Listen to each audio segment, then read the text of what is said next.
तो हेलो दोस्तों, आज मैं आपके लिए एक बहुत ही रोमांटिक हॉट टचिंग ड्रामा लेकर आई हूँ जिसमें हमारी फीमेल लीड को एक बिगड़े और अमीर लड़का उसकी ड्रिंक में ड्रग मिला देता है और नशे की हालत में हमारी फीमेल लीड मेल लीड के कमरे में चली जाती है और नशे की हालत में दोनों रात भर खूब पिलाई और खूब ठुकाई करते हैं और साथ में मेरा भी पानी निकल गया। तो क्या होता है आखिर में, उसके लिए आपको ड्रामा एंड तक देखना पड़ेगा। दोस्तों, इस ड्रामा में रोमांस का एक अलग ही लेवल दिखाया गया है और साथ ही किसिंग सीन भी है। तो अगर आपको रोमांटिक लव इंटेंस ड्रामा पसंद है तो ये ड्रामा आपके लिए एकदम परफेक्ट होने वाला है। तो वीडियो को एंड तक देखना, आपको बहुत मजा आने वाला है। तो ड्रामा की स्टार्टिंग में 20 साल की ली शिनी आंखों में बेबसी के आंसू और सीने में खौफनाक मंजर की सेहरन थी। उसकी अपनी ही सगी माँ उसे गांव के अधेड़ रस्कल वोंग के हाथों चंद रुपयों में बेचने जा रही थी। रुको, कोई तो मुझे बचा लो, शिनी के हलक से चीख निकली। ऐन वक्त पर सड़क किनारे खड़ी एक चमचमाती काली मर्सिडीज का दरवाजा खुला। बिना सोचे समझे अपनी जिंदगी की भीख मांगती शिनी उस अनजान गाड़ी में जा घुसी। उसे लगा कि ये बस शहर की तरफ जाने वाली कोई कैब है। गाड़ी की पिछली सीट पर एक सख्त रोबीली शख्सियत वाला मर्द बैठा था, गु हानसोंग, गु ग्रुप का 100 बिलियन का इकलौता वारिस। बिना पीछे मुड़े उसने सिर्फ इतना कहा, ड्राइवर गाड़ी बढ़ाओ। शिनी हाफते हुए अपनी जेब से कुछ मुड़े तोड़े नोट और गांव के मक्के का पैकेट निकालकर उस अजनबी के हाथ में थमाने लगी। भैया, मेरे पास सिर्फ इतने ही पैसे हैं, ये गांव की मिठाई रख लो, बस मुझे इस शहर पहुंचा दो। हानसोंग ने उस मासूम सहमी हुई लड़की को देखा, पर उसकी सख्त आंखों में कोई पिघलन नहीं आई। शिनी को नहीं पता था कि जिस इंसान से वो पनाह मांग रही है वही उसकी जिंदगी का सबसे बड़ा तूफान बनने वाला है। शहर पहुंचते ही शिनी अपनी सहेली एरियल के पास पहुंची। कॉलेज की 5000 युआन की फीस भरने के लिए उसे हर हाल में पैसों की जरूरत थी। एरियल उसे एक ऊंचे दर्जे के प्राइवेट क्लब येस केटीवी ले गई और हाथ में एक बेहद छोटा स्कर्ट थमा दिया। यहाँ काम शरीफों वाला ही है, बस अमीरों को ड्रिंक सर्व करनी है, एरियल ने बहलाया। पर किस्मत का खेल तो देखिए, उसी वीआईपी लाउंज में गु हानसोंग अपने अमीर दोस्तों के साथ बैठा था। उसकी दादी उसे हर दिन दर्जनों लड़कियों से मिलवाकर शादी का दबाव बना रही थी और हानसोंग हर लड़की को रिजेक्ट कर चुका था। जैसे ही शिनी हाथ में ट्रे लिए उस वीआईपी रूम में दाखिल हुई, क्लब के सबसे अय्याश कस्टमर बॉस हुआंग की गंदी नजर उस पर पड़ गई। हुआंग ने जबरदस्ती शिनी की कलाई पकड़ ली और उसे अपने गोद में बिठाने की कोशिश की। शिनी ने पूरी ताकत से हुआंग के मुंह पर थप्पड़ जड़ दिया। पूरे रूम में सन्नाटा छा गया। हुआंग बौखला गया, तेरी इतनी हिम्मत, इस क्लब की औकात क्या है जो मुझे मना करे। तभी हानसोंग अपनी सीट से उठा। उसने सीधे जाकर शिनी का हाथ हुआंग की ग्रिप से छुड़ाया और ठंडे लहजे में कहा, ये वेट्रेस है, तुम्हारी रखैल नहीं। हुआंग ने खिसियाकर मुस्कुराते हुए टेबल पर नशीली दवा मिला शराब का ग्लास रख दिया। ठीक है डायरेक्टर गु, अगर ये लड़की ये ग्लास पी ले तो मैं इस मैटर को यहीं खत्म कर दूंगा। शिनी को बचाने के नाम पर एरियल ने चालाकी से वो ग्लास शिनी के हाथ में थमा दिया। बिना ये जाने कि उस शराब में खौफनाक ड्रग मिला हुआ था, शिनी ने एक ही सांस में पूरा ग्लास खाली कर दिया।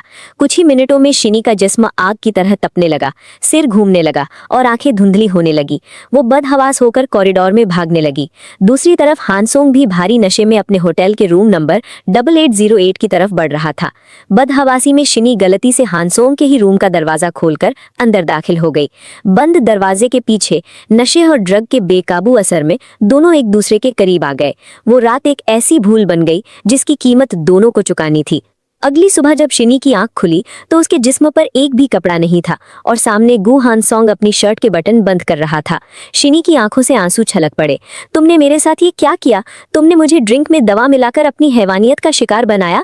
हानसोंग के चेहरे पर एक ठंडी हिकारत भरी मुस्कान आई। उसने एक 10 मिलियन युआन का चेक टेबल पर फेंकते हुए कहा, नाटक बंद करो। तुम जैसी लड़कियां पैसों के लिए ही अमीर मर्दों के कमरों में घुसती हैं। ये लो अपनी कीमत और मेरी जिंदगी से दफा हो जाओ। शिनी का दिल छलनी हो गया। उसने उस 10 मिलियन के कार्ड को वहीं पटका और रोते हुए बाहर निकल गई। वो सीधे अपने कॉलेज लौटी, पर नियति को कुछ और ही मंजूर था। कुछ हफ्तों बाद जब शिनी को लगातार उल्टियां होने लगी तो वो चुपके से हॉस्पिटल के गायनेकोलॉजी डिपार्टमेंट पहुंची। डॉक्टर की रिपोर्ट देखकर उसके पैरों तले जमीन खिसक गई। शिनी प्रेग्नेंट थी। डॉक्टर, मुझे ये बच्चा गिराना है, शिनी ने कांपती आवाज में कहा। डॉक्टर ने कड़े शब्दों में चेतावनी दी, तुम्हारी बॉडी की कंडीशन ऐसी है कि अगर तुमने आज ये अबॉर्शन करवाया तो तुम जिंदगी में दोबारा कभी मां नहीं बन पाओगी। शिनी ओटी के बाहर बेबस बैठी रो रही थी। तभी चेन फेई वहां से गुजरा और उसने शिनी के हाथ में अबॉर्शन के पेपर्स देख लिए।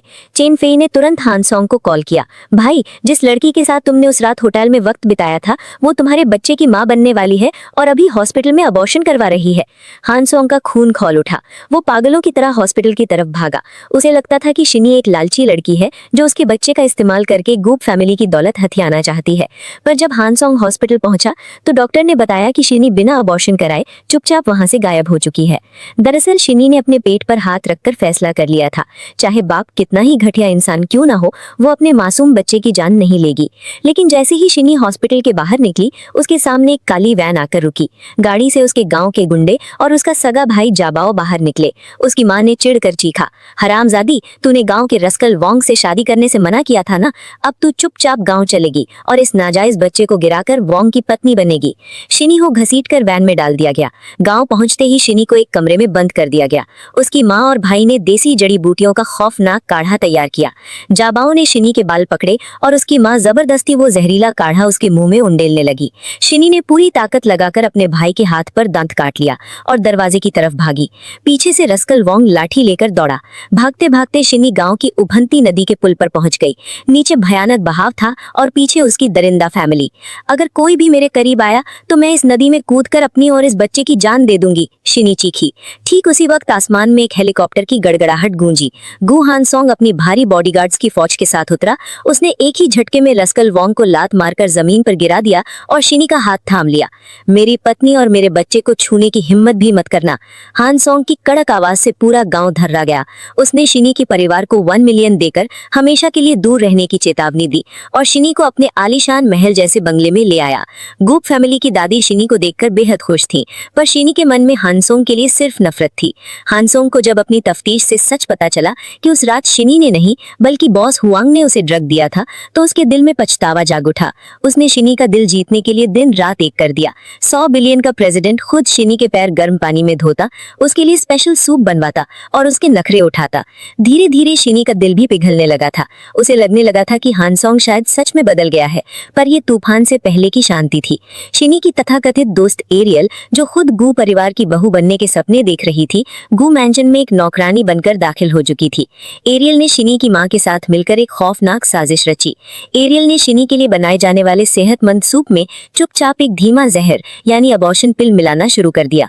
एक रात शिनी को अपनी मां का फोन आया। उसकी मां ने गिड़गिड़ाते हुए कहा, शिनी, मुझे माफ कर दे, मैं तुझे तेरे असली माता पिता का सच बताना चाहती हूँ। मैं तेरी सगी मां नहीं हूँ, तू एक अनाथ बच्ची है जिसे मैंने चुराया था। अगर तू मुझसे अकेले में आकर मिलेगी तो मैं तुझे तेरी सगी माँ का पता दे दूंगी। शिनी का दिल धक धक करने लगा। अपनी पहचान जानने की तड़प में बिना हानसोंग को बताए वो एरियल के साथ उस सुनसान पते पर पहुंच गई। पर वहां पहुंचते ही कमरे का दरवाजा बाहर से बंद हो गया। सामने उसकी जालिम माँ, भाई जाबाओ और हाथ में तेज धार वाला चाकू लिए एरियल खड़ी थी। एरियल ने नफरत से हंसते हुए कहा, शिनी, तुझे क्या लगा कि तू इस गू परिवार की मालकिन बन जाएगी? आज तेरा ये बच्चा भी मरेगा और तू भी। जाबाओ ने शिनी को पीछे से दबोच लिया और एरियल ने सीधे चाकू शिनी के पेट की तरफ घोंप दिया। जैसे ही एरियल का चाकू शिनी के पेट को छूने ही वाला था, कमरे का भारी दरवाजा एक जोरदार धमाके के साथ टूटकर गिर पड़ा। गु हानसोंग अपनी सशस्त्र सिक्योरिटी टीम के साथ अंदर दाखिल हुआ। उसने एक ही वार में जाबाओ की कलाई मरोड़ दी और एरियल के हाथ से चाकू छीनकर दूर फेंक दिया। पुलिस ने तुरंत जाबाओ, उसकी मां और एरियल को दबोच लिया। पुलिस स्टेशन में पूछताछ के दौरान शिनी की मां टूट गई और उसने रोते बिलखते सच उगल दिया। 22 साल पहले उसने अस्पताल के नर्सरी वार्ड से एक छोटी सी बच्ची को चुराया था ताकि अपने बीमार बेटे के लिए मनहूसियत दूर करने वाला टोना टोटका कर सके। वो बच्ची कोई और नहीं बल्कि शिनी ही थी। हानसोंग की जासूसी टीम ने तुरंत इस सुराग पर काम किया और देश भर के बड़े घरानों में गायब बच्चों की डिटेल्स खंगाली। नतीजा चौंकाने वाला था। शिनी कोई आम गांव की लड़की नहीं बल्कि झांगचोंग शहर की सबसे बड़ी बिजनेस टाइकून शू जिनयू की इकलौती वारिस शू यान थी। शू जिनयू की प्रॉपर्टी और दबदबा गू परिवार से भी कहीं ज्यादा बढ़ा चढ़ा था। शू जिनयू अपनी खोई हुई बेटी से मिलकर भावुक हो गई, लेकिन उसने हानसोंग पर अपनी बेटी को बिना शादी के प्रेग्नेंट करने के लिए जमकर गुस्सा निकाला। उसने अपनी बेटी का नाम बदलकर वापस शू यान रखा और ऐलान किया कि यान अपनी काबिलियत साबित करने के बाद ही शू ग्रुप की आधी हिस्सेदारी और गू परिवार का रिश्ता कबूल करेगी। यान ने झांगचोंग यूनिवर्सिटी की नेशनल फैशन डिजाइनिंग कंपटीशन में हिस्सा लिया। वो किसी को अपनी असली पहचान नहीं बताना चाहती थी, इसलिए उसने कॉलेज में हानसोंग को सिर्फ अपना भाई बनाकर पेश किया। हानसोंग दिन रात यान की हिफाजत में लगा रहा, यूनिवर्सिटी में बॉडीगार्ड्स तैनात कर दिए, उसके लिए स्पेशल बुक्स और टॉप डिजाइनर्स का इंतजाम कर दिया। पर शू फैमिली में भी सब ठीक नहीं था। शू जिनयू की गोद ली हुई बेटी शू यानहोंग यान से सख्त नफरत करने लगी थी। उसे डर था कि असली वारिस के आते ही उसकी ऐशो आराम की जिंदगी खत्म हो जाएगी, और वो खुद हानसोंग पर भी नजरें गड़ाए बैठी थी। यानहोंग ने कॉलेज के सीनियर छात्र ई होंग के साथ मिलकर एक घिनौनी साजिश रची। कंपटीशन के फाइनल प्रेजेंटेशन वाले दिन जब यान स्टेज पर अपनी डिजाइन पेश करने वाली थी, यानहोंग ने यान की ओरिजिनल पेन ड्राइव को एआई डब्ड वीडियो वाली पेन ड्राइव से बदल दिया। स्क्रीन पर एक फर्जी वीडियो चलने लगा जिसमें दिखाया गया कि यान एक बदचलन लड़की है जो पैसों के लिए मर्दों के पास जाती है और शादी से पहले प्रेग्नेंट हो गई है। पूरे ऑडिटोरियम में हड़कंप मच गया। यूनिवर्सिटी का प्रिंसिपल चिल्लाने लगा, ये लड़की हमारे कॉलेज का नाम खराब कर रही है, इसे अभी के अभी सस्पेंड किया जाता है। यान स्टेज पर अकेली खड़ी अपमान का घूंट पी रही थी। तभी अचानक ऑडिटोरियम के दरवाजे खुले। गु हानसोंग अपने हाथों में यान के बनाए असली कपड़ों का कलेक्शन लेकर एंट्री करता है और भरी सभा में गरजता है, किसे सस्पेंड कर रहे हो? शू यान मेरी पत्नी है और जिस बच्चे को तुम नाजायज कह रहे हो वो गु ग्रुप का इकलौता वारिस है। हानसोंग ने तुरंत असली पेन ड्राइव और एआई डबिंग का पर्दाफाश कर दिया। जजों ने यान के डिजाइन को 100% अंक देकर कंपटीशन का विनर घोषित कर दिया। शू जिनयू ने मंच पर आकर ऐलान किया कि यान ही शू साम्राज्य की असली वारिस है और भ्रष्ट प्रिंसिपल को तुरंत नौकरी से बर्खास्त कर दिया।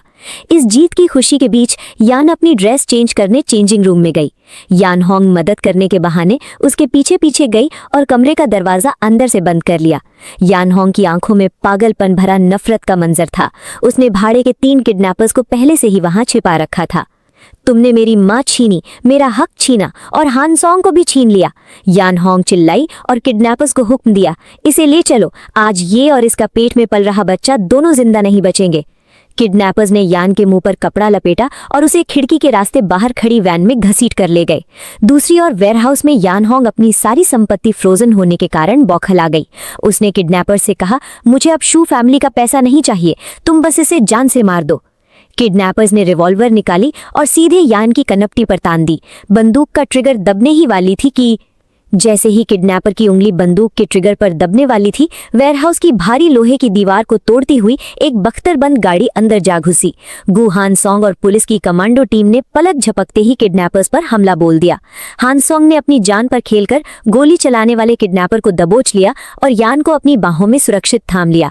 शू जिनयू रोते हुए आगे बढ़ी और उसने यानहोंग को एक जोरदार थप्पड़ मारा।